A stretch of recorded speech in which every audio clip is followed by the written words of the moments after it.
Healthy Scratch Red Wings Report, presented by 5v5hockey.com.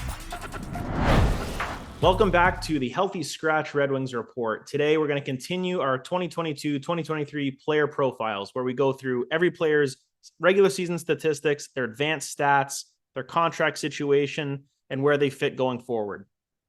This might be shocking to you, but Pius Suter ended up 9th on the Red Wings in scoring this year as a fourth-line player. This year, he had 79 games played, 14 goals, 10 assists, 24 points, was a -3, only 6 penalty minutes, and he had 2 shorthanded goals, shot 13%, 14 minutes of ice time. Pius Suter is a player that when he came to the Red Wings from the Blackhawks, when they didn't sign him as a restricted free agent, let him walk, I really was like, why are they giving up on this guy? A lot of things that the Blackhawks did the past few years, I think we know why they did it, and they got rewarded for it. Go see my video on that.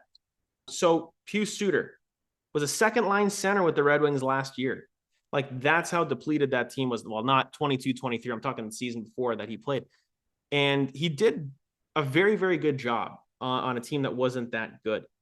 And when we look at his advanced stats, as a fourth liner, I mean, we're looking at 3.3 million. He's UFA this year, so he's going to be a free agent. The question that I'm going to answer at the end of this is, should he be back, yes or no? But 71 percentile in his wins above replacement is very, very good for like a fourth line guy. And being thrust into that position after being like a top 6 player, he could have easily folded and been like, no, I don't want to do this. But he was a very effective bottom 6 player. His even strength offense was in the 67th percentile. So very, very good. Even strength defense, this is where it's really, really nice. 86th percentile. So he was elite at 5-on-5 defensively. Wasn't on the power play, but his penalty killing. This is where you look at like Larkin and Suter, where they had like they were in the 2nd percentile for penalty killing. And you look at Pius Suter at the 94th percentile, like they need this guy on, like he's their best penalty killer by far, according to these metrics. His finishing was average at 50th percentile. I mean, shooting 13% is pretty damn good. And scoring 14 goals as a bottom 6 forward is extremely good value. Take that all day. So do we bring a guy like Pius Suter back? Will there be room for him?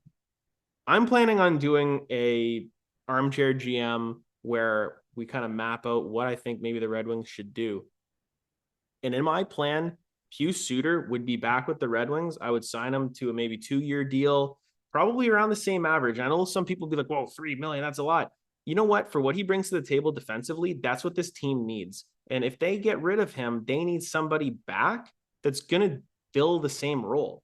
And I don't know where you're going to find that. Like, are you going to find that internally? Like, who is that going to be? We've been looking at a lot of the advanced stats of our top players.